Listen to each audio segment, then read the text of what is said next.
Okay, hello dear friends, good afternoon, such a beautiful, beautiful afternoon. So I am continue to read this very interesting, wonderful book, Homer, the Iliad, and retold by Gillian Cross, illustrated by Neil Packer. Thank you. Achilles goes into battle. When Thetis arrived on the Trojan shore, she found Achilles still weeping over the body of Patroclus. "Take courage," she said. "I cannot alter Patroclus' death, but I've brought the armor you need to avenge him." As she laid it down on the beach, the metal pieces rang like bells. The Myrmidons looked away, dazzled by the armor's beauty. But Achilles stepped forward eagerly. "My mortal smith, no mortal smith could have made this armor," he said. "I'm ready for battle now, but how can I keep Patroclus' body safe while I'm fighting?" "I will look after it," said Thetis. "Now go and make peace with Agamemnon."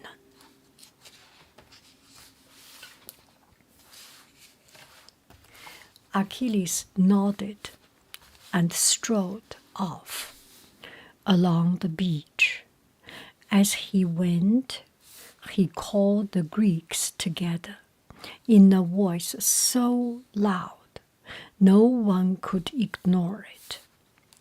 When they had all assembled, Achilles stepped forward and spoke. "Even though I love Briseis, I wish she'd die before I ever saw her. Lord Agamemnon, our quarrel has been a disaster for the Greek army.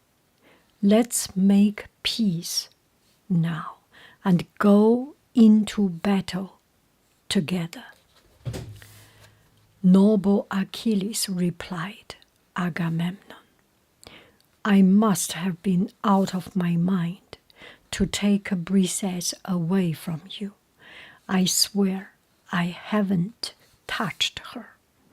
I will send her straight back to your hut with a store of treasure as compensation." "The treasure can wait," Achilles said. "I want to ride out against the Trojans right away." "But the men are exhausted," said Odysseus. "They need rest and food." Achilles frowned impatiently. "I won't eat until I have avenged Patroclus. Soldiers need to eat before a battle," Odysseus said. "Otherwise, they will not ready to fight."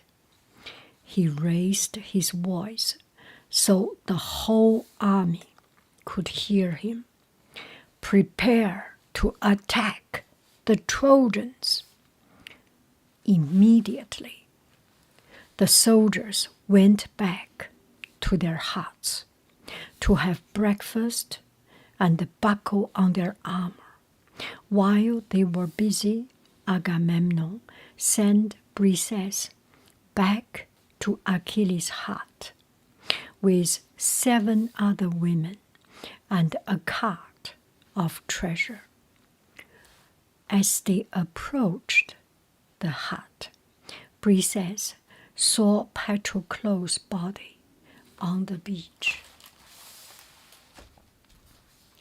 She gave a shriek and flung herself down beside it. "Oh, Patroclus," she wailed, "last time I saw your face, it was young and full of life. You were gentle and kind when I cried for my slaughtered husband and my 3 dead brothers. But now you are dead too. There is nothing but misery in my life." The other women threw themselves down beside her, weeping loudly. "Patroclus," they cried, "oh, Patroclus." But they were really crying for themselves and their own unhappiness. Achilles, still left too wretched to eat anything. All he could think of was avenging Patroclus. But Zeus sent Athena down to give him the strength he needed. Achilles didn't see her, but as he strapped his armor, it suddenly seemed as light as air. It lifted him like wings instead of weighing him down. Achilles felt the armor was very light. It was because Athena gave her magic power. He picked up the great spear that had belonged to his father, King Peleus. The spear had no other man on earth could carry, and went to watch Xanthus and Balios being harnessed to his chariot.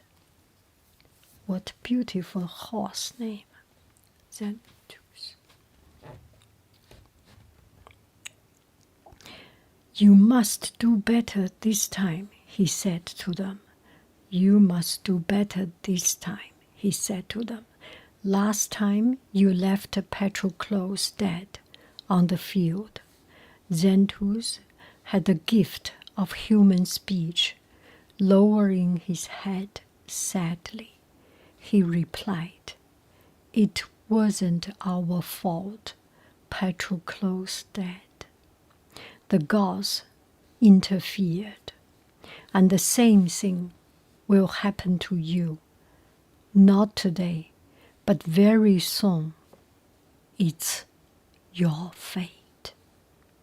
"I know that," Achilles said fiercely, "but it will not stop me from attacking the Trojans. I will go on fighting until they are sick of war."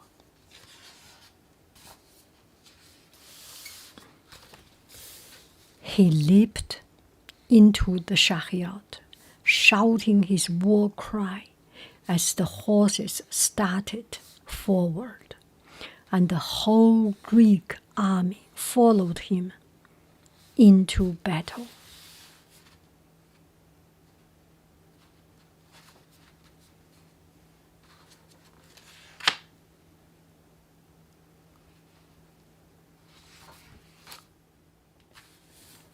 The gods joined in. When the Trojans saw Achilles charging out, they were terrified. They began to retreat without any clear plan, and it looked as though the Greeks would cut them to pieces.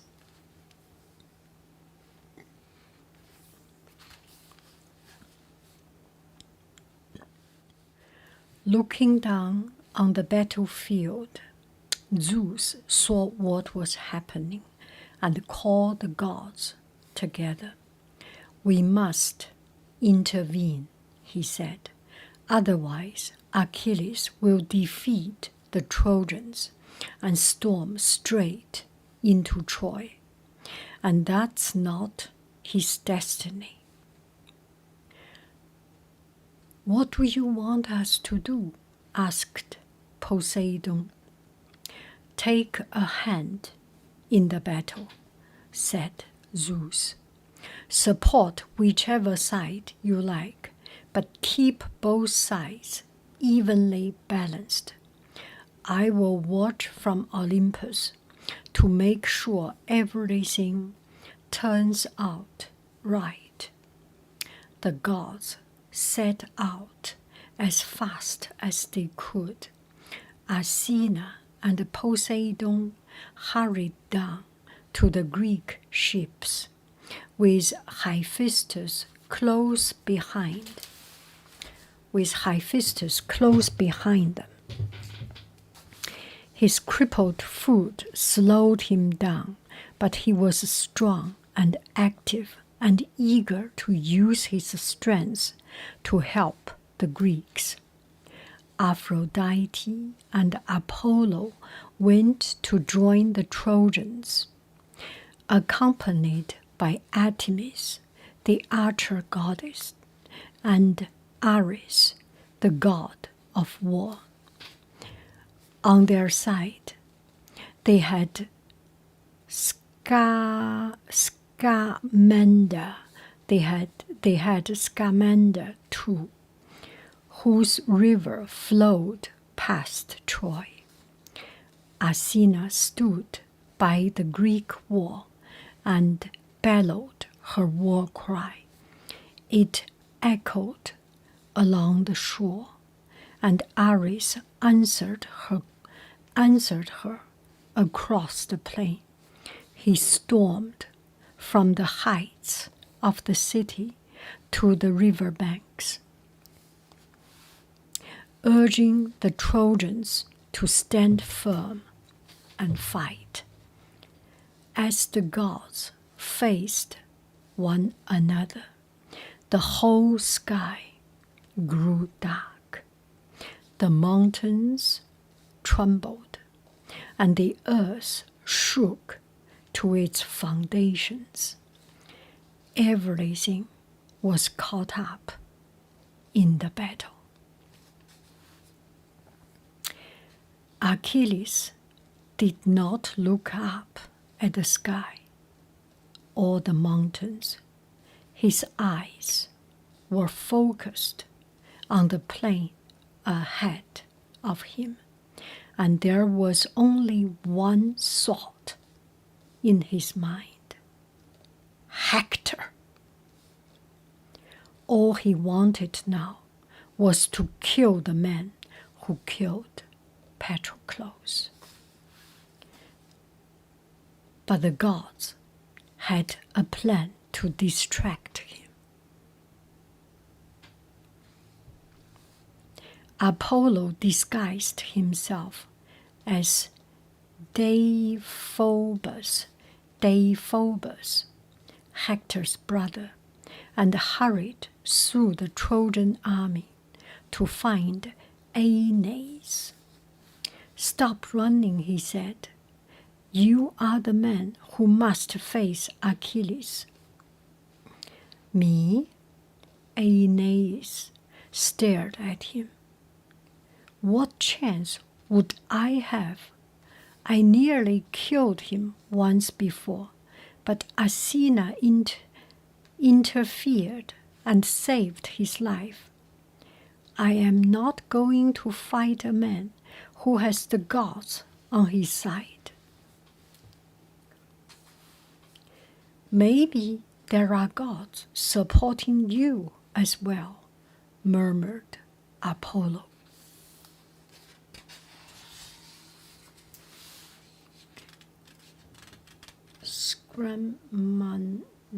Scamander, Aphrodite, Ares, Apollo, Hephaestus, Poseidon, Athena. Remember, your mother is Aphrodite, Zeus' daughter, Achilles' mother, is only a sea nymph. Be brave, Aeneas. Stand and fight. Apollo's word filled Aeneas with new courage. Aeneas. And he stepped out boldly to confront Achilles. Achilles looked at him scornfully. What are you doing here? Has someone paid you to come out and fight? You know you won't beat me. Last time we met, you scuttled away like a rabbit. Aeneas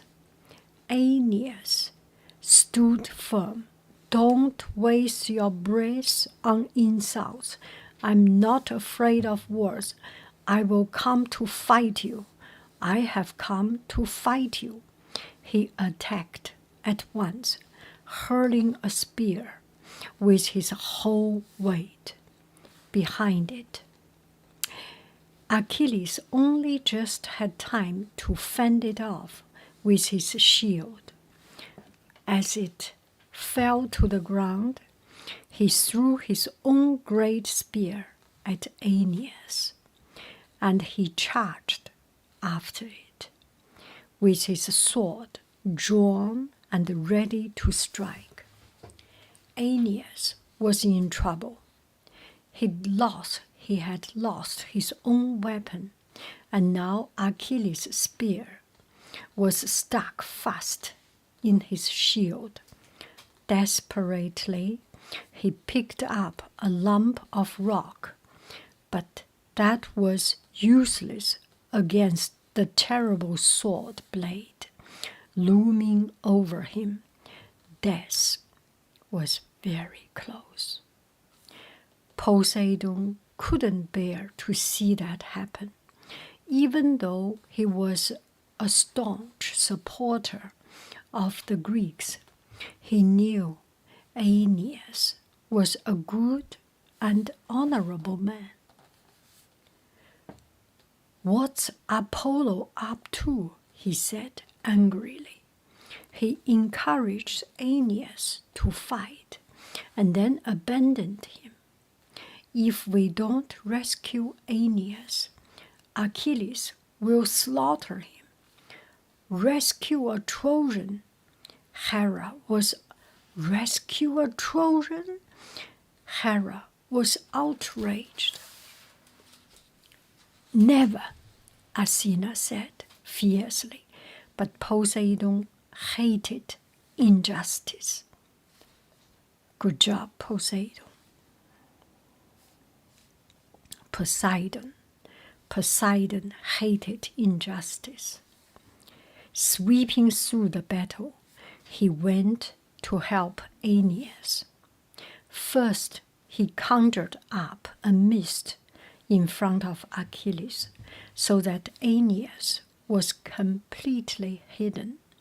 Then he swept Aeneas up into the air, whirling him high above the heads of all the soldiers. He set him down on the edge of the battlefield, warning him not to risk his life by facing Achilles again. Achilles had no idea what was happening. He flung a spear into the mist, aiming to hit Aeneas, but the spear fell to the ground with an empty clatter. And when the mist cleared, there was no one there. Achilles was furious. Striding along the Greek lines, he yelled at the soldiers, urging them to fight harder. I cannot defeat the Trojans on my own, he shouted. You must do your share of the fighting. Attack them without mercy. On the other side of the battlefield, Hector was shouting too, trying to encourage the Trojans. Don't let Achilles scare you. He sounds fierce, but words never kill anyone. I am going out to fight him now. He meant what he said. When the Trojan advanced, he was heading straight for Achilles, but Apollo came up beside him and murmured in his ear, "Hold back for a while," he whispered. "Stay in the crowd."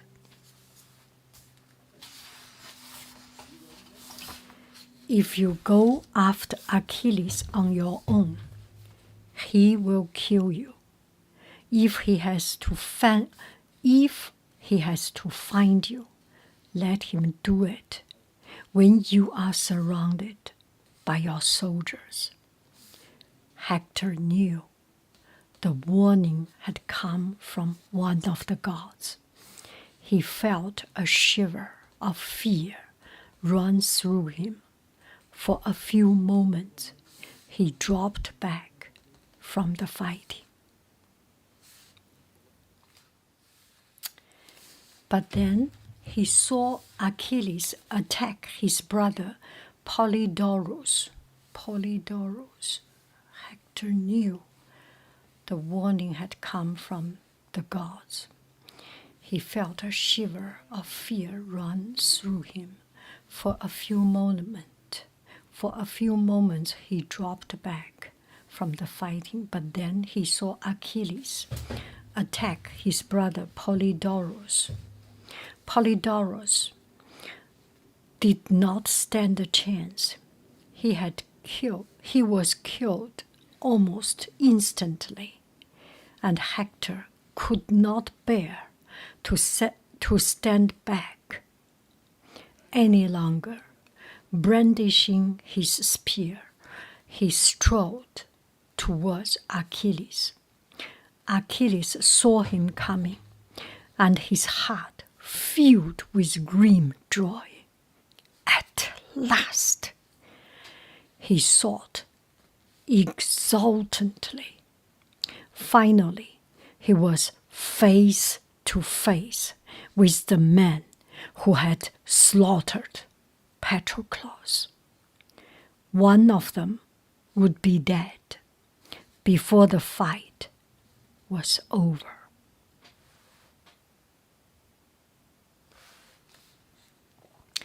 Hector thought the same.